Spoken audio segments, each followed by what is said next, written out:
Nitrate is the protein for plants to grow. Right. And in order for this plant to actually establish and grow, it's getting pretty much everything it needs to grow directly from the fish as a primary organic, natural food source. Right. But at the same time, as it soaks up those nutrients, cleans the water for my fish. Oh, nice. You check. So hand in hand, Yeah. the plants benefit the fish benefit the plants, reduces my cost of farming. Because now my cost of nutrients, Right. much lower. I don't need to rotate my crops at all. Right. Obviously the downside, I can't use chemicals because it would kill my fish. 100%. So it is what we call certified by nature, Yeah. better than organic, super healthy, super delicious. Awesome stuff.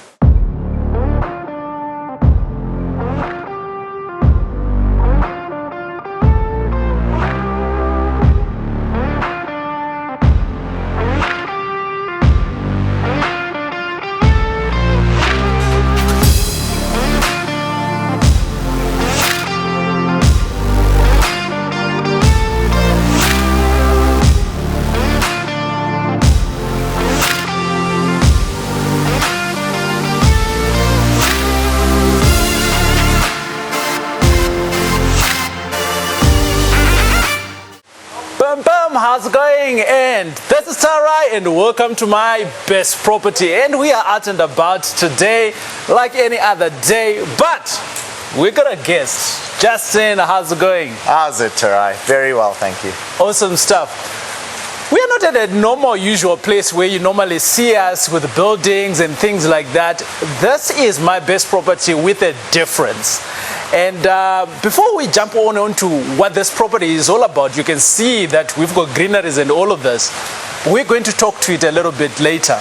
But let's talk about Justin. Who is Justin? Justin, who are you?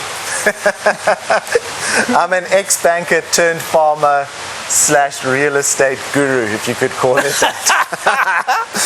with a twist. But yeah, so I'm Justin. I ran the Agri Hub here. Okay. And basically my heart is to develop farmers. Yeah. And to allow farmers to access the tools and equipment and mentorship that they need to be successful. Food security in Africa is key. So that's what we're about.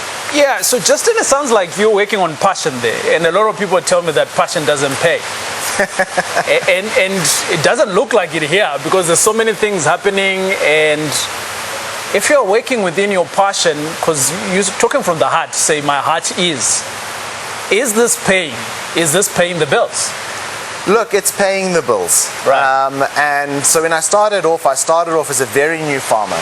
Okay. I hadn't farmed before. I'm not trained as a farmer. So your father is not a farmer? My father's not a farmer. Your grandfather is not a farmer? My grandfather's not a farmer. You didn't inherit a farm? I didn't inherit a farm. Okay, so how did you get to have this farm?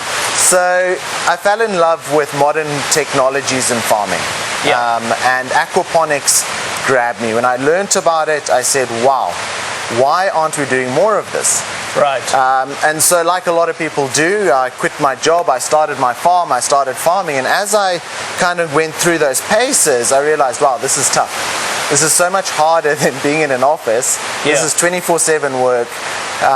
But through that learning curve, I learned what it takes to basically be successful. Yeah. And if I could have gone back, I really wish that I'd gone back with the knowledge I had now. Right. And so what it got me thinking about was, how do we enable and equip farmers to be successful? Because if we don't, what's going to happen? South Africa is losing farmers left, right and center.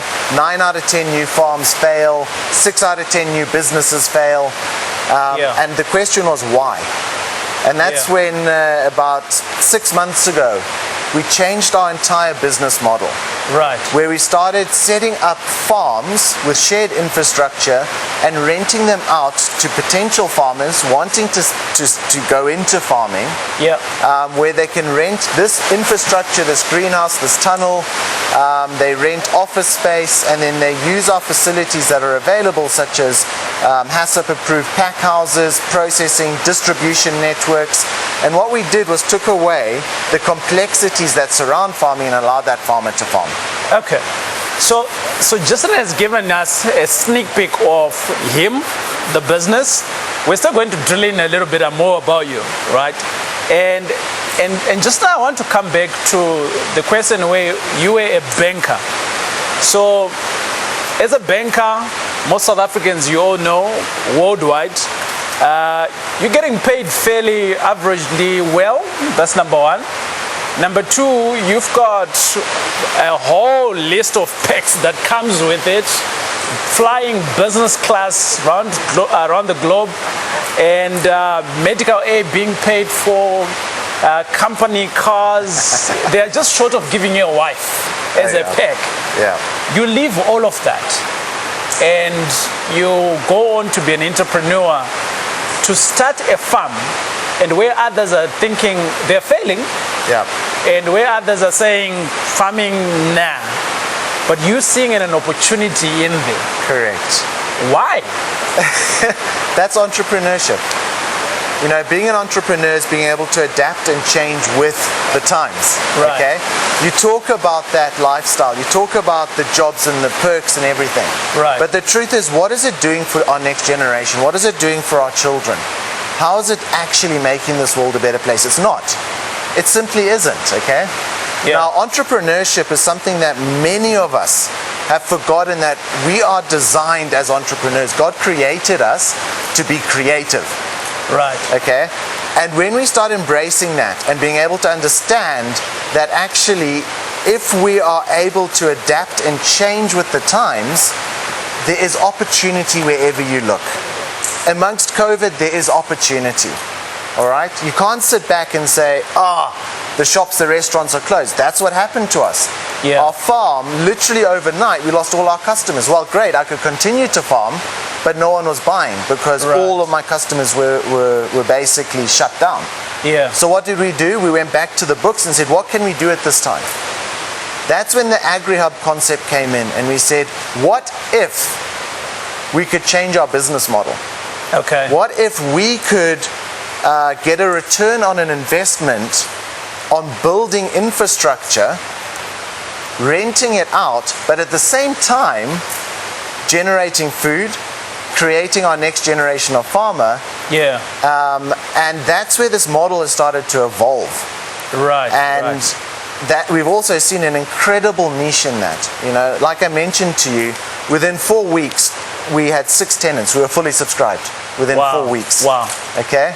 Now in property, have you done that before?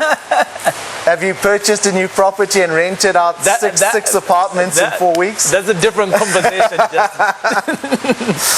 But I want to come back to the conversation, Justin. When you were at the bank and you were working there, and potentially, you know, we speak of all these perks and things like that, which is great. You got a comfortable job. You're working 8 to kind of like 5 o'clock, and thereafter you don't have any stresses. And on a farm, this is 24/7. You are here every day potentially. I mean, the crops don't stop growing because it's a Saturday or Sunday. Yeah. It's clockwork. You married, you got kids. When you came home and you said to your wife, I think I'm going to leave the job and chase the farm and become a farmer. How did that conversation go? Twofold. I think on one hand, my wife was like excited that for the first time really in our life, there would be an element of flexibility. Right. Okay. No longer was I being dictated to when and where I had to be. Right. But I was now in control of how I used my time. So it meant I could see my wife for lunch and my son in the morning. I could take him to school or pick him up, you know? Yeah. And that perspective was great. But then came the question, what about the money? all right, no longer could we afford what we did before. Right. And how we spent that money, I don't know, but we did. But again, you adapt your lifestyle to meet your earnings. Right. Yes, I earn a fifth of what I did, okay? But much happier family, happier son, happier person. Happy wife is a happy home, they say. Happy wife, happy life. Right. Good stuff. So whilst we're talking about that, Justin, now this is by the way, we are in Midrand. So if you've never been to Midrand before, this is in Gauteng. Right in the middle of Gauteng is an area called Midrand. We're not far away from Ora Tambo. We're not far away from Sandton and all these other nice places that we know of. Now, being in Midrand, you kind of like, can we define it as a peri-urban? Not really a peri-urban, right? It's urban. It is urban, 100%, isn't it? Yeah. So you got a bit of farming on one side, and you've got, what's the biggest shopping mall? Mall of Africa. Mall of Africa, yeah. You what? How many Ks from Mall of Africa? Three, 3Ks. 3Ks from one of the biggest shopping malls that we have seen in Africa. And you're doing farming at the edge of that. Why did you choose this side of town for you to do this farming? Why didn't you go to Cape Town, in the Roux, Karoo, in Limpopo, deep down in Tabazimbi and all of those places that are seen as the farming areas? Why here in Midrand? For two reasons. Yeah. The first was because, yes, I was still working. I was employed at a bank. Right. When I started the farm. Right. Now, I had to be able to get to work. Right. And to the farm. And farms need 24/7 attention. Right. So I didn't really have a choice. Then you've got schools, then you've got churches, you've got communities. So the idea to look for land within the urban area, Midrand is one of the few places that still had agricultural land. Right. The price was good. Okay. For the land. Right. And it was affordable. It was much cheaper to actually buy here than, say, anywhere else around Joburg. Sure. So the main reason, yes, it was convenience. I also like to go watch a movie at night or the likes. Right. So it's great being able to be in the city, but also it doesn't feel like I'm in the city. When I'm here, it feels like I'm out. Yeah, I could be in Zanin or wherever. Yeah. You don't really notice the difference except for the fact that you got traffic down on the highway. But yeah, true. so it was those reasons. It was looking for somewhere that was affordable, accessible, and allowed me to do what I wanted. Now, this type of farming, you don't need a lot of space. This is intensive farming. Okay. And so you can do this in as small as 300-400 square meters. Is it? And so I didn't need the big hectares of land. Right. All I needed was about 1 hectare to establish it. Right. So Justin, you make it really sound like this is easy, right? And I've watched your journey. I can say from an entrepreneurship perspective, you've been my go-to person from a distance. I'm watching you doing great stuff. I remember when we used to work together back in the days, we'd talk about these things that is now here. And I remember many a times you'd encourage me to say, TJ, the time is coming. Yeah. The time is coming. I remember I almost went into tears the day that you resigned and you left. And you tapped me on the back and you said, don't worry, the time is coming. And I think you could see that I was saying, can you take me with you? It's the hardest decision you ever make, to leave the security, to leave that regular income. It's a tough decision. Yeah. But when the time is right. That's all I can say. 100%. And you got to back yourself. 100%. Yeah. To what degree, though? Because, I want to speak to both of us where we bankers, we are trained to be bankers in the professions that we were in. But I went out to do something totally different, which is real estate, right? And you have gone out to do a double whammy, I call it, which is real estate, but real estate with a twist. Because on your real estate, so you own the farm. Yeah. However, on the farm, you've also put in a business. So you put in infrastructure and now you've put in business on top of it. So it's kind of like the McDonald's style, right? And on it, you actually have multiple businesses now running onto it, and which we'll speak to a little bit later. But where I want to zoom into now is, in your thinking when you were at the bank being employed, how did you actually think of this? Because a lot of times we kind of like thinking there are no opportunities out there, but for you, how did you get out of your 9 to 5? That's number one. And then number two, how did you actually start learning how to become a farmer? Because your father wasn't a farmer, your grandfather wasn't a farmer, nobody in your family was a farmer. Nobody in my family was into real estate. So I've had to learn all of that. Fortunately for me, there were schools I went into and I got mentors and things like that. I still have mentors up to now. What was your journey in becoming the expert, the successful farmer that we are seeing all of these things in, for you to just be able to start and to grow? So, you're absolutely right. The challenge around farming traditionally is a big generational thing. Right. So, where did it start? Well, I was fortunate enough to come across this. I was passionate about it, and I started small. Right. So I didn't quit my job until I kind of knew what I was doing. Okay, that'd be stupid. So I started small. I ran both the jobs at the same time. Yeah. I started learning, I trained, I read, but the most important is I started to do. I started small, but I had a vision. I knew where I wanted to go. Right. So I procured this land, but I didn't touch it for about 2 years because I wasn't ready to do any sort of expansion until I could get it right at the smaller scale at my actual house. Right. So it's to start, it's to try, it's to learn, but don't jump too quick until you know what you're doing. And even when I thought I knew what I was doing, I didn't. Wow. Okay. But I had set up enough of a core base and a market and a demand to allow me to at least to grow into it.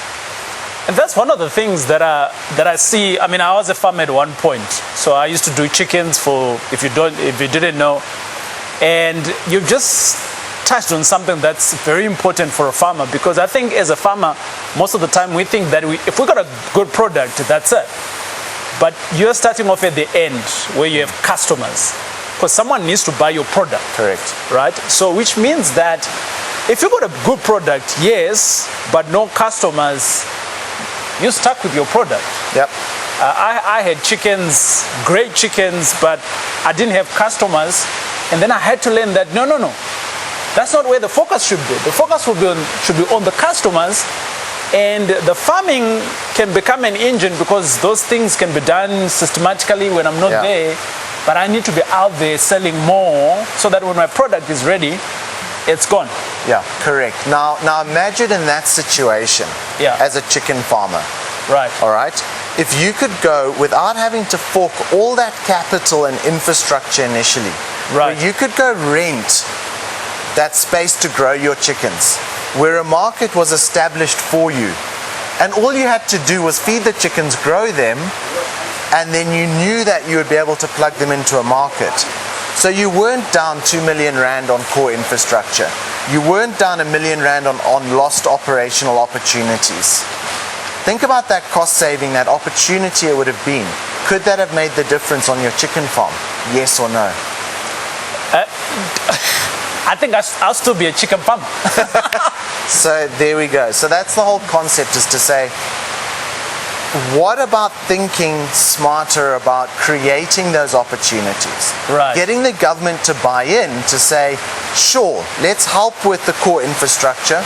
Let's let people come in at a lower cost, but with networks that are already created that they can leverage from. And I think this is what you have created. Ladies and gentlemen, this is no longer my best property, but this is the Agri Hub. we're going to go in to understand actually how Justin found this property, because Justin, you don't stay far away from here. No, I stay next door. Justin says next door. Right, so ladies and gentlemen, we are, like I did mention earlier on, that we are in the heart of Midrand, and where there is still some farming opportunities, and where we are actually standing right now is just on the edge of your property, Justin. But you stay on this property here, and how long have you stayed here? So I've been here 6 years now. 6 years. Yeah. And when you found this property where the farm is, right, it's literally next door to you. So you walk to work. Yeah. Right? I mean, you go home and you have a cup of coffee. If you get to your bathing room at the office and there's someone, you can literally walk home and pee and come back. Yeah. That's like cool. A lot of people don't have that. You know, in today's terms, we traveling like many kilometers to go to work, back and forth. I remember when I used to be employed, there were people that were staying in the Val, and Val is about 120, coming to Johannesburg. They leave the Val at 4 in the morning for them to be in town at 6 o'clock. And that's wasted time, but you got that back now by just buying next door to you. Correct. How did you find the place anyway? So look, it's a good question. I didn't even know this place existed. Right. And to be honest, when I was looking to buy a house. Yeah. Okay. Now, obviously, what are the questions you go through when looking to buy a house? What can I afford? Yep. With what I'm earning? What mortgage can I get? Right. Then you look at those things around how long will it take me to get to work? How much time am I going to lose? So there's a lot of questions that go on. Yeah. Now, originally my focus was pretty much around Parkhurst, you know, central to Joburg, close to the office. Yeah. And then it happened that when I was looking at different properties, a friend of mine said, there's a place for sale in Midrand. Right. I really think you should go have a look. So when I drove out here, I was, you know, a little bit skeptical. I thought, you know, where's this place? But when I saw it, my heart melted, and I saw the space, I saw the open areas, and the first thing that goes in your mind, security, I'm exposed, what's going to happen, I need to be in this complex and all the rest. And what it did was then started to expand the questions that I asked. Right. Okay. Now, when I looked at a few factors, one was, yes, was security an issue? Okay. So I spoke to the previous owner. He had had one break-in in 20 years. I spoke to the neighbors. Yeah. Okay. And basically what they were saying is, one, there's an incredibly good community watch here. Yeah. And two, it's not a focus point for crime. All right, it's a relatively lower value area, and what I realized was... So you perceive to be the poor people here around here. But I didn't even, you know, I didn't think about it in terms of, my initial assumption was, wow, it can't be safe. Right. But when I did more research, I realized actually security isn't as big a concern. Right. So then I had to find somewhere that was not too far from work. As you mentioned, I didn't want to be more than 25 minutes from the office, half an hour. Sure. I needed to be close enough to schools. Yeah. But most importantly, I realized the value of land here was actually significantly undervalued in terms of the development. Right. So I realized that across the highway we've got waterfall development, which is some of the most expensive property in the area. At that time, waterfall development was not the thing. It was kind of happening. It was coming up. It was coming online, but their properties were selling fast. Sure. And they were selling for a lot of money. Right. Now the difference between there and here was the zoning. So this is agriculturally zoned. Right. So the value of the land is limited because you can't develop massive townhouse infrastructure and buildings. But what I did realize was the value for money was exceptional. And you know, the one thing that I've always said, particularly when looking at land for a farm, if I farm on land that's going to appreciate, that's my asset. This is on top is keeping me busy. It's paying my bills. That's it. But I know that this land is making me money. Yeah. Okay, and I've seen that appreciation. I know that one day when I want to sell or whatever happens, Yeah. I'll be able to realize that gain as well as establishing the business. So all those questions went through my head in terms of where do I buy, what makes sense, and it started ticking all the boxes. Right. Now, when I bought the house, which is next door to here, this land was also for sale. Okay. So at that time, was it the same? no, different seller? owners. Okay. Different owners. But when I realized that there was an opportunity to purchase an empty piece of land, Right. I had two things on my mind. What if someone else purchased it and did something that ruined my lifestyle next door? Right. And secondly, I had this dream of the farm. Yeah. And so we negotiated on a price. I got the mortgage for it, Yeah. and I actually was Well, able you were working to... for the bank, so Yeah, it helped. Yeah. It helped. So I was able to buy the land with the idea that I was going to use it. right. But like I said, for a couple of years, I didn't do much. I actually grew maize here for the first 2 years. Wow. Which was a lot of fun. But when I was ready, I then started to develop and expand. But at the same time, the important thing is to not lock yourself in. So Right. what you'll see is we've got a training facility and offices, but actually it's planned as a house. It's got a Right. beautiful house design, so that again one day, when I want to sell, that can be converted into a stunning house, So you got residential an property. exit plan. You got a business, yes, that you're Yeah. running and you're comfortable with it.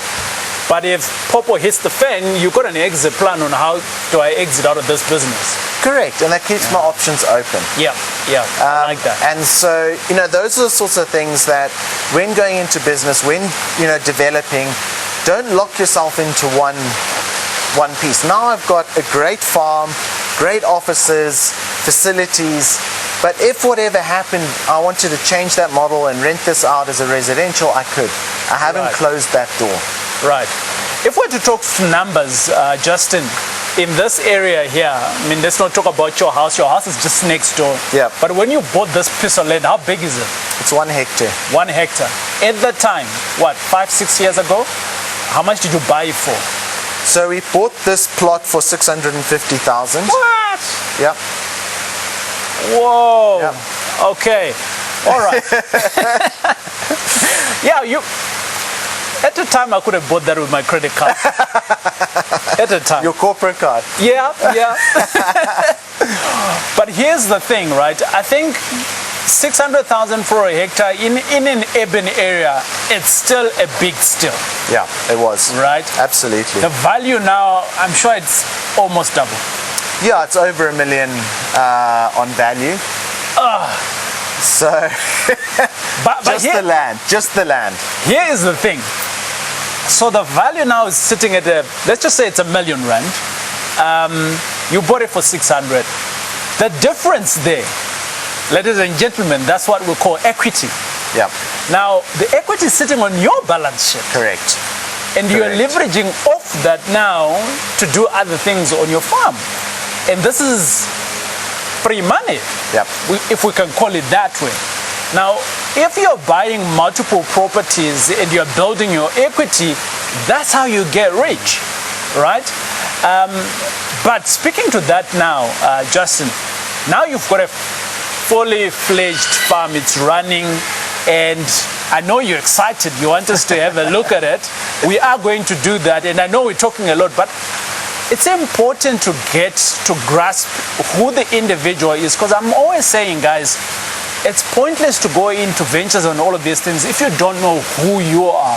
If you understand who you are and what you are wanting, then it's easier to go onto the journey that you want. Because, Justin, I'm sure buying the farm, buying your house next door, buying the farm here, putting all this infrastructure, it hasn't come easy. There were days when you were like, nah, Yeah. I'm not doing this. Give me two of your pain points that could have led you to go astray, but because you knew why you were doing it, you kept on going, and today we are here. Okay. Look, yes, the challenges are there. I'll give that example when I wanted to buy this property. I could only get a 60% mortgage because Right. it was vacant land. Yeah. With the intention to build. Right. I didn't have that 40% in cash at the time, Right.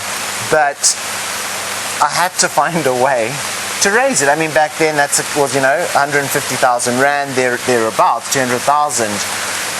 And that's when I was able to remortgage my main property that I'd already purchased. We had done a little bit of work on it, upped the value, remortgaged, freed up that, as you say, that little bit of equity, which allowed me then to cover the deposit on this land and secure that mortgage.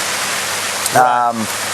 But it wasn't easy because it's, at that point I was like, well, I don't have the cash, well, I can't do anything. But there are ways to do it and to persevere. 100%. Yeah. I like that. Well, ladies and gentlemen, it's that time now where we're going to be actually looking at what is the farm and what happens here. But before we do that, let's start off. Justin, this has now turned out into an agri hub, right? It started off as a farm. Talk to us in terms of the farm itself in a short little bit, right? Yeah. What is the farm? What do you guys do here? And then we can go into the detail whilst we are actually seeing what it is, and then we can talk about the big picture. What is it that you're trying to achieve? Okay. So we're an aquaponics farm. Okay. One of the largest. Say it slowly again. Aquaponics. Aquaponics. Aquaponics right. farm. So if you don't know what aquaponics is, basically we're a fish farm. So these tanks here, we're farming fish. Right. And we've got a hydroponics farm where we're growing vegetables. But it is one of the most sustainable methods of farming that there is. So it's a new method of farming. We are one of the largest farms, even though we're only 1 hectare. There's very few farms bigger than us in Africa doing what we do. So our vision is, as a collective through the Agri Hub, Right. is to almost be the world's largest aquaponic producer, but with many, many multiple franchise owners within it. Right. So I de-risk myself as a farmer, because let's be honest, okay? Farming does have those risks. Right. Right. So I de-risk myself from the farm to a degree, Right. but at the same time, I de-risk the farmer because I'm willing to take care of the hard stuff around the edge. Right. I put my focus on client retention, product development, getting into new markets. I focus on that. The farmers focus on the farm. I open up those networks and those doors. And what we then do is the farmer farms with a much lower risk. Yeah. I have a business that has a much lower risk Right. because I've de-risked you got myself. the products coming in. Yep. The farmer's got the on-take already secured, kind of Yeah. like in that way. So it's a win-win here. And ownership, all right? So farming is a passion. Right. So right. here we've got people whose livelihoods depend on it. And their attention to detail is actually far greater than I could ever wish any of my staff to have, Right. if that makes sense. There's a Right. complete ownership on the farm. Our production has gone up. We're producing more than we ever have with the Right. model. Right. Our clients are happier than they've ever been because our quality is that much better. Good. So the concept in the model is really to expand this, Right. where we will help people set up the infrastructure or new hubs around Africa, around South Africa, where we will see a rapid expansion of aquaponic farms. Right. Justin, you speak of the dream. In my latest conversation with you offline, you've already started walking in the dream. This is farm number 1, where your house is next door. But you've already penetrated in some other markets. Yeah, so this is farm number 1. Yeah. We have a farm on top of Eastgate Shopping Centre, which is a dream also come true. Yep. Literally on the unused parking lot space, that's part of our farm. Right. We've got a farm now in Mauritius. I can't get to it at the moment, which is very frustrating. Right. But we've got a farm there set up. We're developing a similar sort of concept there. Right. We are running a farm in the cradle of humankind as well. Okay, maybe I should just leave my fist pump here, isn't? But we are expanding our footprint. Right. Regionally as well. We're doing work in Guinea, we're doing work in Zimbabwe, Zambia, Mozambique, we've got a farm there. So we are expanding, but again, with proven models. Prove that model, make sure it works. Once it's working, then you can replicate it. And that's what you have done here. I think my heart goes out to you where you kind of like just, and I'm always saying this, learn fast, start small, and grow fast, right? Those are Justin said that a little bit earlier on. But this is where you are. You started off small, you were learning. You started bringing in other team members, team players coming in, helping you on the journey. And now you're expanding. Your expansion is something that's more key, but you know the processes very well. So all you're doing is managing the processes. Correct. At a different location. Correct. But the key is fine-tuning that process first. 100%. And I think that goes for any business. 100%. Yeah. Boom. We're going to go through into a walkthrough. So this is Aquaponics. Aquaponics, right? You got it right. If it was me, I'd just say it's a fish farming farm. That's what I'd say. A fishy farm. That's what I'd say, right? Yeah. Boom. So we're back again, right? And where we are right now, we're in Midrand, like we said. And if you're in Midrand, you probably have had vegetables or a fish from this farm. So Justin, this farm here, right? It's a 1 hectare. Mm-hmm. And behind us is something that you have now built. What is it? The office, home? Yeah, so this is the only fixed structure we've got on the property. Right. And it was built to serve 2 purposes. Right. Actually 3. One was a kitchen, a training facility, and office space. Right. Kitchen for? A kitchen for cooking. Okay. Of course, we are the farm. We do need to cook. So yeah, it was to prepare lunches for staff. Yeah, actually, okay, that was good. the main thing. Yeah. So downstairs is a training facility, open plan training venue. Upstairs is all the office space and our office rooms. So yeah, so here's the kitchen. It smells nice in here. Yeah, it does. So basically what we're doing here is all the processing of what I call grade B produce. Okay. So we don't throw it away. We turn it into preservatives, pickles, jams, and... Okay, so hold on. So you farm fish and vegetables. So part of your vegetables, and when you're calling them grade B, yeah. What does grade B look like? Let me show you. Okay. So take this tomato for example. Right. All right. It's got a split seam on it. Yes. Okay, which sometimes happens with tomatoes. Right. Now I can't sell that to a customer. A customer won't want to buy it. No. Not looking like that. Is this certain customers maybe? No, just generally, okay? No one will actually buy it. They'll see that, they'll say, nope, I don't want to buy it. But this is a perfectly good tomato. Nothing wrong with it. Sure. So what we do is we cut them up, turn them into tomato jams, sauces, pickles and the likes. Right. And then we end up with some of the most delicious products. Absolutely yummy. And what that allows us to do is minimize all the wastage on the farm. Right. So farms actually throw away an excessive amount of produce. Right. And they don't get turned into what they could be. Okay. So it's about reducing the wastage. So as you can see, here's the jalapenos. Again, these jalapenos, they're not a perfect jalapeno, but one of the most delicious jalapenos you'll ever eat. 100%. Without a doubt. So yeah, so that's this room.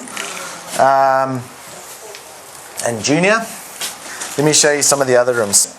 So this room here is a boardroom, training room, warehouse, storeroom. What is it? Lots of things happening in here. Yeah, there's a lot of things happening, but the primary purpose of this room is where we conduct our training. Okay. So we've got presenters and presentation materials and flip charts. And what we do is we hold classes every month where we're teaching about aquaponics on the farm. And what this does obviously gets us out of the elements, but provides a nice, quiet, comfortable space for learning and for teaching. Justin, you speak of this training that you talk about. You know, like for instance, you know, when I was at the bank, I didn't think about going into real estate for training. I didn't think it was for me, right? When you're speaking about your guys' training, who is it for? So we train anyone with an interest. Okay, anyone who has heard about aquaponics, wants to know more, all the way through to people who want to change their farms. You know, we've had massive farmers coming here to learn about these new technologies, right? Because they want to adapt, because they don't have as much water anymore. They can't use traditional methods, right? So we help teach and, you know, help educate through a series of different leveled courses. Everything from I just want to know a little bit more about this, all the way through to this is how you become a successful commercial farmer. What about the money part? When I went into real estate, it wasn't about providing houses and things like that. It wasn't the first time round. It was about money. Is there money in this type of business? Well, again, look, it's what is your business? So as I mentioned, what was important was for us to diversify our revenue streams. Sure. We had the farm as a core business. We had the training academy as a core business. Right. We sell products and services. We do consulting. Yeah. So as a collective, what we do is we're taking the opportunity, to deliver the best end-to-end customer service possible. And the way we do that is take customers all the way through from educating them, training them, teaching them, mentoring, coaching, to helping them construct the right system, and then supporting them in that system. But in order to do that, we needed an academy.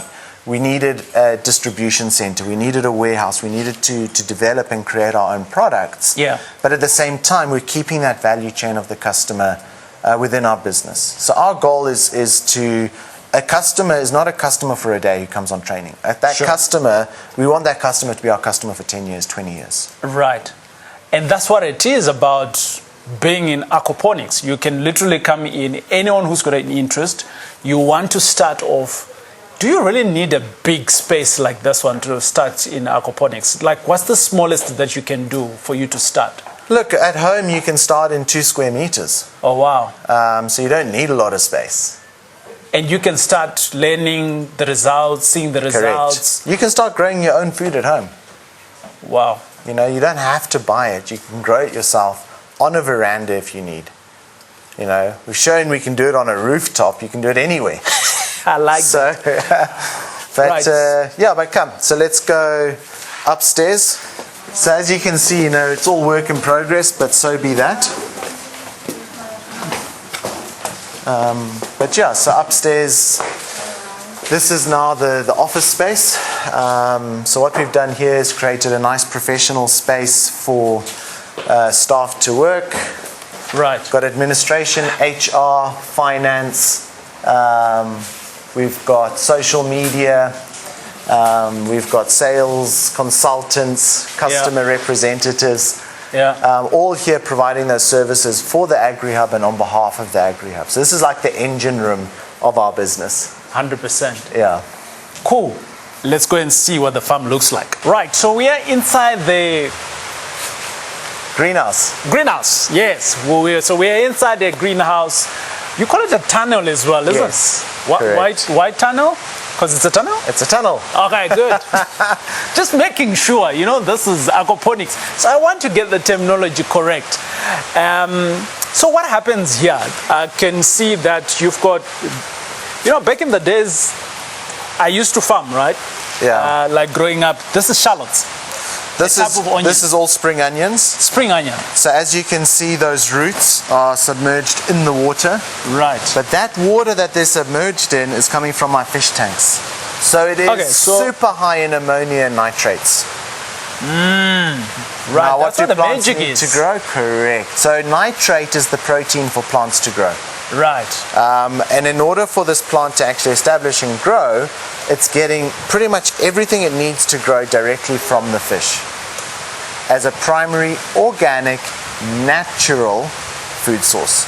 Right. But at the same time, as it soaks up those nutrients, cleans the water for my fish. Oh, nice. You check. So hand in hand, the plants benefit the fish benefit the plants, reduces my cost of farming. Because now my cost of nutrients, much lower. I don't need to rotate my crops at all. Right. Obviously the downside, I can't use chemicals because it would kill my fish. 100%. So it is what we call certified by nature. Yeah. Better than organic, super healthy, super delicious. Awesome stuff. So what do you then grow here? I've seen some shallots that we can see here. So absolutely. Look, so we've got spring onions, we've got chives, we've got coriander, we've got cucumbers. Right. We've even got specialty Thai herbs which we grow on behalf of certain customers. They're herbs that you can't buy. Sure. But we're growing them because of the versatility of this environment. They grow exceptionally well. Right. So if we'll walk through and we'll kind of have a look. Okay, and this one is what here? That's the coriander. This is coriander here. Smell that. All right. Yeah.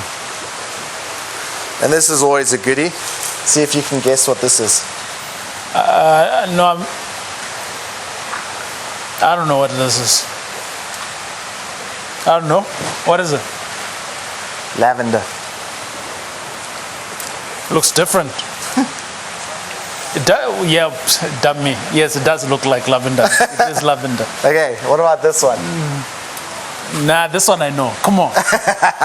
This is mint. Exactly. Yeah. I figured that out. And that one there, what is that? Radicchio. Okay. Yeah. Also grown specifically for one of our customers. They can't buy it, so we grow it for them. Right. And when it's like this here, and these boxes are empty and they are upside down, is there any meaning here? Yeah, so what we're doing now is we're preparing a new planting plan. Obviously, we're at the peak of summer, so we need to change our crop varieties. Right. Preparing to go through into winter. We keep it covered so that we don't get any algae growing in the water. I see. Yeah. Okay. And in here, Justin, is there electricity? Do you run any electricity in here? So we do have electricity. Yeah. We also have solar. Right. Obviously, with these sorts of farms, power is essential. What tree is this one? It's a climber of sort. Yeah. Cucumber. Cucumber. There you go. That's the flower. All right. Awesome. Yeah. Now, you did mention to me that in one tunnel, you actually have some of your students can actually rent this tunnel. Correct. This tunnel is being rented. Okay, so let's talk about that one. So you own the land, you bought the land, these guys have come in. Instead of buying or putting all of this infrastructure in place, you've got the infrastructure in place, then they come and rent it from you. Yes. When they rent it from you, are they doing the same vegetables with you? So to we the guide fish? them. What happens? Yeah, so we help guide them in terms of what there's a demand for, what the clients need, Right. in terms of what to grow Right. in the different seasons. Okay. And then, so yes, they will rent all of this infrastructure. We'll keep it maintained for them, Right. but they get 100% of the end revenue from the tunnel, Right. from the fish, from the plants. So what are they bringing in now here? They're bringing in the capital to start the Correct. vegetables. So they finance seeds, it. right? So farming is about financing. Sure. So you've got to finance an operation, a fish farm for at least 9 months until you get a product. Farming's anything 2 to 3 months. You've got to put money in until your crop starts to generate a revenue. Right. So they bring that financing in. So they self-finance to get it to that point. Right. And then obviously they recoup their funds, usually by month 6, month 7. They're able to recoup the initial costs, and by the year 2... The initial cost, 100%?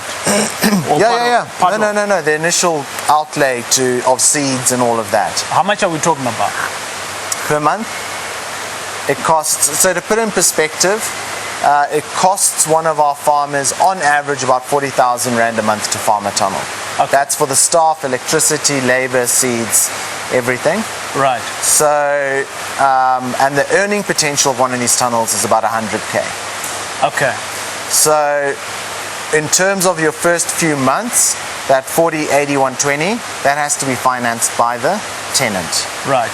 Then the revenues will come in and they can start paying that off again. Okay. What then comes first? The fish or the vegetables? They come together. Chicken and egg. They come together, they need each other. Is it? They're introduced at the same time. Okay. When I'm a tenant, do I now need to be actively involved on the farm? Yes, 100%. You have to be on the farm every day. You have to be part of the management team. It is your responsibility. You know, we are not farming on their behalf. Right. We guide and we advise and we help. Right, right. But it's up to the tenants to be here on a daily basis, and they're here like clockwork. Right. They're here every single day, managing their staff, managing the programs we've given them, overseeing the quality of their production. Okay. So for 3 months, kind of like you outlay 120,000. You don't have any income at that time. So month number 4, your income, where is it going to come from? From the vegetables? From the vegetables. Because the fish at that time are still babies. They're still smaller, but we do help get variable sized fish for the tenants. Oh, okay. So that normally by months 5 and 6, they're generating revenue from the fish as well. 100%. Yeah. Okay, good stuff. This looks like carrots to me. Is it not? No, it's parsley. Okay, parsley, okay. Yeah, we don't grow carrots here. All right, no, I only see it in the shops, you know, so Yeah. I don't know what it looks like. Yeah, chives. These French ones here, chives, this is been harvested. Oh, So I they see. get cut back every 2 weeks. We trim them back down and let it regrow again. Okay. This is all the new coriander coming through. Yeah. Radicchio, as I mentioned, the red Yeah. spring onion. Yeah. And my favorite one that I couldn't easily spot, which is the lavender. I want to just see it on pictures on the air freshener, you know what I mean? Yeah, I know exactly what you mean. Yeah. But yeah, so you'll see here we provide air for the roots, Right. and the water has got all the nutrients for the plants, Awesome. and it creates a perfect environment for them to thrive. 100%. But let's go have a look at the next tunnel Yep. and see what the next tenant's up to. So here we're growing all our lettuces, the red lettuce, the green lettuce. All of this, I'll show you where it gets processed. We've got basil. I see you got some form of a tracker. That's week 4. Yeah, week 4. So What does that each mean? week, so week 1 is on that end. Right. And When you these- planted them. Yeah, so these are Okay. 4 weeks old. Right. So these are the ones that are going to go to the shops. Okay. So they go to the shops when? Week what? All week. So we have deliveries every single day. Yeah. But what to- is the maturity when it's ripe? At what? Week 4. There we go. Okay. Awesome. Correct. So yeah, they come in on week 1 Yeah. as seedlings. On the right here, you can see the new batches just germinated. Right. So these are all the new lettuce seedlings coming through. Then they get planted out. Cool. And this water here is definitely coming from the fish now, 100%. from the tunnels. So this is always my favorite part of any tunnel. Right. It's the fish. So essentially this is an organic fish feed that we get from a local supplier. Yeah. And this, obviously when fed to my fish, as they eat it, the excrement and the nutrition in that excrement Yeah. gets processed through the filters Right. and then goes to my plants. And my plants then uptake that nutrient. Right. So it all starts here from my fish feed. This is like the engine. Yes. And every tank has different sized fish. This is my tilapia. These tilapia are almost 3 months old. Yeah. And it's actually the tilapia mozambicus. It's an indigenous fish to South Africa. Right. Yeah. And how many fishes are in here? I can see these are baby fishes, but different. Are they the same age? No? They're all the same batch. Right. We've got 2,500 fish in this tank.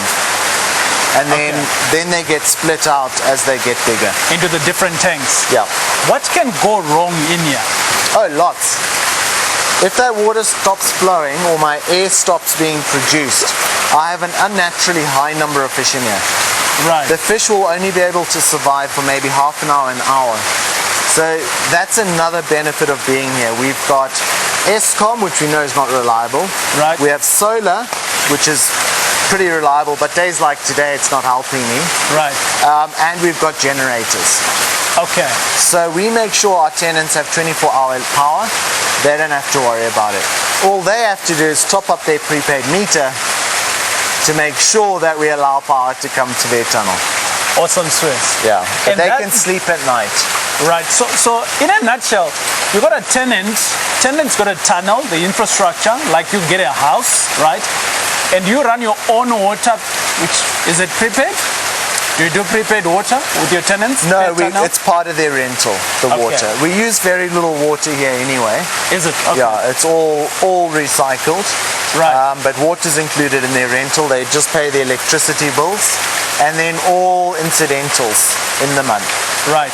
And then you top up your electricity and you got your staff that are working in here together with you as the farmer, and you're good to go for the next 3, 4, 5 months. Hard work. And if all is going well, because you got the guidance of the mentors and you helping them out, month number 5, 6, you're making some money. Correct. Your business is up and running. And then from there, we help the farmers to expand.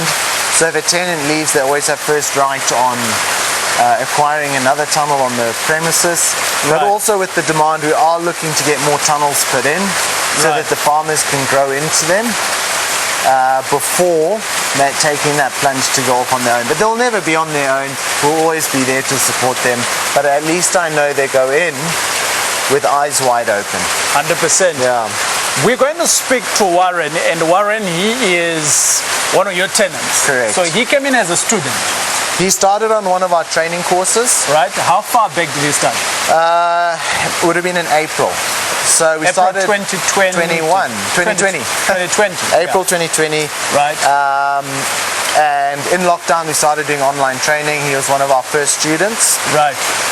And he was set on farming. He had the money. Yeah. He had the investment. Yeah. He was looking for land. And when he did our training, he realized how much more there was Right. than just buying land and the equipment. Right. And that's when we first started talking about the Agri Hub. The moment that we opened up the applications, he was here the very next day, signed up. And he was our very first tenant. And as you can see, this is his system. His fish are growing really well. He's been harvesting his fish already. His veg, in January alone, he did a ton of lettuce, Yeah. just under a ton of just the lettuce, as well as a good few hundred kilos of basil and all the rest. He's really getting there. Nice, He's 3 nice. months in, well on track to becoming a successful farmer.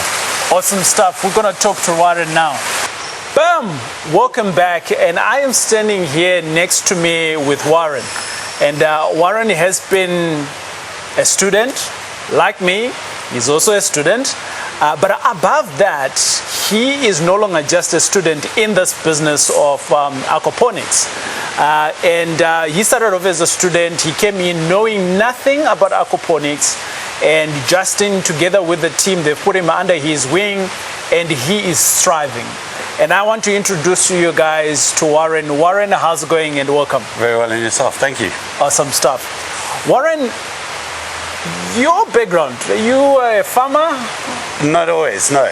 So I was a game ranger for a long time. Game ranger. Yeah. No, guiding. A guide. All right. Game guide. Good. Yeah. When I was younger, and then I wound up in commercial property. Commercial property. Yeah. All right. And I was a property broker. I've worked with development companies. Right. And listed funds. And then my last sort of time or period of being in the commercial property space, I was a broker. Yeah. We suddenly had this pandemic. Yeah. And commercial property was hit quite severely by this whole thing. Yeah. Particularly with people now working from home than offices. Right. And my father had a guy who works with him who told him about aquaponics, and during the lockdown I did one of the online courses, Ichthys online courses. Yeah. And that's kind of where the journey started during lockdown, and trying to find a new avenue and a new something to do. And You started learning in this pandemic. yeah. You earning now than before Yeah. in this pandemic. Yeah. Well done. Thank you. Have you left your commercial brokerage, or you still there? No, What's I'm happening? here full time, 7 days a week. You're here full time. Yeah, 7 days a week. A lot of time, to be honest. You know that whole thing about 10,000 hours? Yeah. Yeah, well, you need a lot more than that in this. so I spend a lot of time here, and to be honest, if you have a look at the size of the tunnel, there's really not enough time in a day to be running another business and maintaining what you're trying to do here. Right. You know, if on this scale anyway. Sure. Home sure. farming, sure. If you're trying to supply your family and maybe the people around you, Yeah. it's one thing. Yeah. But not on this scale. You can't be doing this and something else. You just wouldn't find the time in the day. So Justin indicates to me that you started off in April somewhere there, and when did you actually start farming? 2 months ago. 2 months ago. This is actually 3 months ago. Started 1st of November. I started, Right. and When you're saying you since. started, what do you mean? Because we understand that you can actually rent out the tunnel. Yeah. So what was in the tunnel when you rented? Nothing. Nothing. So I was very fortunate. I started this journey going through the pandemic, Yeah. and this kind of thing wasn't actually out there. So after discussions with my father and my family and all of that, I was actually looking for land to Right. go and start something on my own. Yes. There weren't these opportunities. And luckily for me, I'm on a group that Justin, I think, administers on a WhatsApp group. Yeah. And he put out there that they'd come up with this idea of the Agri Hub. Sure. And that was on the Friday, and on the Monday, I started negotiating with them terms and conditions of the lease. Yeah. And that was in October. November started where essentially with nothing in here. Yeah. Just pretty much empty whiteboards like you see behind you. Yeah. And that's where it's taken us, from there to where we sit now. So what do you grow in here? So it's been a journey. Yeah. Here we've got red oak and green oak lettuce. Right. Essentially the way that I've got it out is, and the way that you can see the color lines and the bars, is this is going to be for Thursday's harvest. That's Sunday's harvest. That's the next Thursday. Well, there's a little bit of science now involved in here now, eh? Not really, it's just more strategic planning. This is version 3.0. Right. So my first version, I had all the green on one side and all the red on the other side. And then after listening to people, finding out that what I was doing was not really 100%. You're learning. Constantly. Right. You're always So I learning. mean, you learned online how to do it, right? Yeah. Consumed. But I am from that old school where you kind of like, what you learn online or in the book, that's kind of like information. The learning is here. Exactly. When you're doing. You heard my new problem, hey? Yes. It's a whole new problem, and so you're constantly learning. Yeah. I know the fish have been there, Right. but now they're starting to eat the roots of my plants. So they're affecting your plant. They So will they- affect your plants they if will. they continue Yeah. eating from underneath. So new strategy, pull this stuff out, put that in somewhere, move this across there, get the fish out, put them in a tank, bring everything back. So, ladies and gentlemen, so this is the thing, right? So I'm excited because Warren he's a tenant here, but he still has his mentor literally here. So what happened is in this tunnel here, it's about growing. But Warren made a boo-boo, whether it was him or one of his staff was me. members, or it was you. It was Good. me. And Warren's fish are in here somewhere. So what is now happening is the fish is eating the roots of the plants. Yeah. So obviously that now affects the growth of the lettuce. And for that reason, Justin, we were walking down here and he picked one and he said, "There's your problem." So Warren now needs to take all of this out. Yep. And what? Catch the fish. And then put them in a tank and then put everything back. So yeah, that's tomorrow's job. That's tomorrow's job. Yeah. How long will that take you? Maybe Probably a the day's day. job. Probably the day. It'll put me back on everything else because every day's got a plan and every day's got a strategy. So we don't walk in and do nothing. You know, every day. So the guys were harvesting the basil. Look, let's be honest. Farming is not for everyone. Sure. Okay? It's got its challenges. Thanks for saying that. Because I think if you understand who you are, you can understand what you can go and do. Exactly. But if you don't know that, if someone says Tupperware, you're going to jump into Tupperware. If they say farming, you're going to jump into farming. But in your heart, if you really know that I am for farming, then it's going to work. These problems here that we are seeing, it's easy for you. Yeah. Look, it's not easy because I'm frustrated with myself, but it's something that we got to deal with. 100%. It's like at the back here. I mean, my basil, if you have a look at it. So we pretty much harvesting. What we're trying to do is actually save as much as we can. We've had to throw a lot out. That's some new basil that we've kind of put this into quarantine, if you want to call it, that everyone knows a word so well. Because if you have a look, a lot of the plants have sort of black or blackening on them, which is powdery mildew. Right. That's kind of infected the whole of my basil crop. Right. So we've taken reactive strategies to try and fix the problem, and at the moment this is kind of what we've been able to save by cutting off most of the leaves here. We're able to it will grow back, but we've also now planted seeds so that we can replenish the whole thing back again. So I had to take a drastic step. Essentially this used to be full of basil, but it was covered in powdery mildew. We weren't getting the response that we wanted, so we've pulled out what we can and we've saved what we can, and then we're going to plant more and we start the process again. Awesome stuff. How far are you from here, from the farm? I live in Sandton. You're in Sandton, okay, good. You're not that far. No. So if something is to go wrong, you're literally 10-15 minutes away. So so fortunately, look, let's look at it from a broader perspective in terms of the Agri Hub. Right. The advantage for anyone in this Agri Hub is the fact that Justin and Mark live on the property. There's 2 staff members who also live on the property.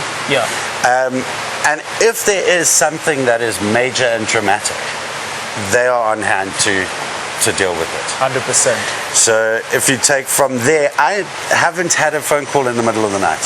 I do get photos from Mark and Justin saying we had this problem, but they've dealt with it. Obviously it would be a lot more advantageous if I was sitting a lot closer. But I also can't uproot my family and just move them somewhere. All right, good. So how much do you invest at the first? So you started November, December, Jan. We're now on the 1st of February, round about there.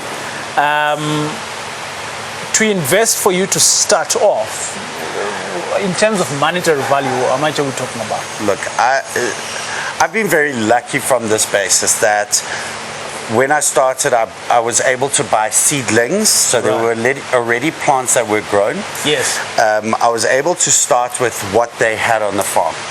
So I was able to produce that, get the seeds going, get the rest of my harvest going.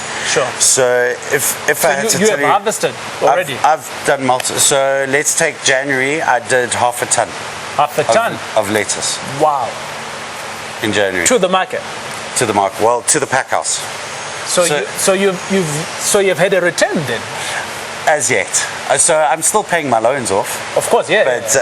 But we're getting there. It's getting closer and closer, and I'm fortunate because I'm doing a product that is used extensively every day. That is required by the market. Sure. So it does move out. I've also taken the view that I've got to keep my life really simple, and that's what the Agri Hub has given me as well. So I sell straight into the pack house. Right. Once it goes into the pack house, they sell then, and there's Malu, who's the sales guy. They then sell to the spas and everyone else. I'm not involved in that part of the chain. Your responsibility is to create a good product. Yeah. And that's where your focus is. Yeah. And then Justin and them and the entire team, they go out there and make sure that there is customers at any given time to take your product out to the market. Yeah. So you're not stressed around where's my product going to go, how do you get it there, and all those other nitty-gritties. Yeah. Wow, that's good. I've tried to keep my life very simple. While you're trying to learn this, and this was the advantage of it, I'm trying to learn this, and then I've got to go drive out and find people to sell my product to, and then there's something here and there. And the great thing here is it's given me the opportunity to focus, learn, stay here. They've already created a market. They've created their brand. Yes. I just sit underneath. Awesome stuff. Yeah. Yeah. So when we are harvesting, how does the harvesting work? So essentially what we would do is we would take one of these boards, we pull it out, we take it to the harvesting bin on the outside there. Yeah. Okay. So what we've done, this is why we've come to version 3.0. Yeah. Is what we were doing is we were taking our red lettuce from that side, carrying it all across here, which was dripping water all on the rest of the product. Right? Yeah. Which isn't really, in terms of health and safety and all of those things, it's not really great. There are things and hojas in there. Right. So hence version 3.0. We take this out, nothing gets dripped on, nothing gets carried over anything. We take it straight out, it goes to the harvesting tray, which is the blue bins over there. We pull off the roots, the cups, we try to make it as clean as possible, package it in a crate, and we knock on the door at the pack house, and we sign it off, and they weigh it. In short, seedling starts at the far end. Yeah. And that's your week one. Yeah. And as they come a little bit close to where we are, you're around about a week 4. Yeah. And I was asking Justin, when do you harvest? And they said week 4. And I'm looking at this, I'm like thinking, this is a little bit smaller than what I see in the shops. Yeah. So, you know, my eyes is not seeing this as a full product. And he says, yeah, this is finished product, TJ. And thus you take it into your... to the little blue bin that's outside. The problem is, you're correct. Some of them are a lot smaller than they're supposed to be, and that's thanks to my fishies. Oh. So that's why we're having the problem. If you have a look at some of them are ready and they are big enough. Sure. I work on about a 10% loss of product. Right. Based on viability. Some of the things, if you have a look at that plant over there, it's completely different. Right, if you had to taste that lettuce, it is sour, it is bitter.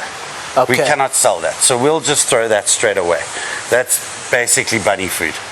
Right. We cannot sell that to the shops. But do you sell that to rabbits and things like that? No, so Justin keeps bunnies. We just give it to them. And then after that, you distribute the bunnies. Yeah, exactly. Okay. Let's go and have a look there in terms of where do you actually offload.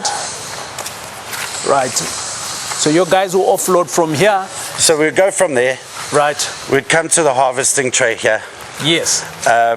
It would be packed, it would be pulled off, roots cleaned off, roots, plants all cleaned here. Right. And then... And we can see inside here, this is where all the other rubbish goes in. all the bad stuff that you can't sell, that no one wants to look at. Obviously this is being cleaned out. This is from this morning's little harvest. It gets cleaned out every day as well. Okay. And then all of that will either wind up on the compost heap, or it will wind up with Justin's bunnies. Okay. And what's in here? So this is the pack house. This is the pack house. This is the pack house. Okay. So you'll notice it's kept at a running temperature. Okay. Between 7 and 10 degrees. Okay. And essentially, we will bring it in here. Okay. This is ready for market. This is ready for market. So if you have a look, that's the basil. And so this is your basil. This has come out of my tunnel, yeah. Well done. Thank you. So this is the final product for them. I potentially eat your product, man. I don't even know Potentially, yeah.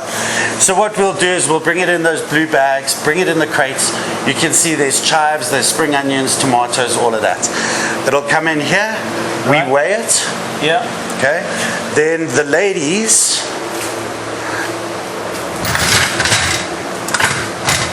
you can see them here. Oh. Why is it not opening, Juliet? There we go. So we will come with Juliet. Yeah. Juliet will meet us, weigh it. Yeah. We will sign off together that we both have our records, so that obviously I can invoice to them. Yes. She will then bring it in here, and here you can see they're busy preparing their spring onions. Awesome stuff. So this is where it gets cleaned. Cleaned again. Yeah. Packaged. Yeah. As you can see there, the spring onions will then wind up in those packets as a final product. This is our final product. So that's the pak choy. You can see there's some spring onions. Spring onions. Some tomato. Some tomatoes. And this is what we were seeing in the tunnel. Yeah. Right. So this is about, how old is this? 4 weeks? No. Spring onion, I must be honest, I'm not such You haven't done spring onion? No, but it's about 4 weeks as well. 4 weeks. Their cycle. Right. So it does take about 4 weeks, and then obviously, as soon as it's ready, it comes in here. Awesome and stuff. it's offloaded. Boom, ladies and gentlemen, that was it. And Warren, he came in as a student, and out of that, he's now a tenant. And he's now making some big bucks from just taking that leap of faith. And he's putting food on your table too. Literally, what Justin has done is bought the land. On the land, he's got another business on it. And now he's not one business, multiple businesses.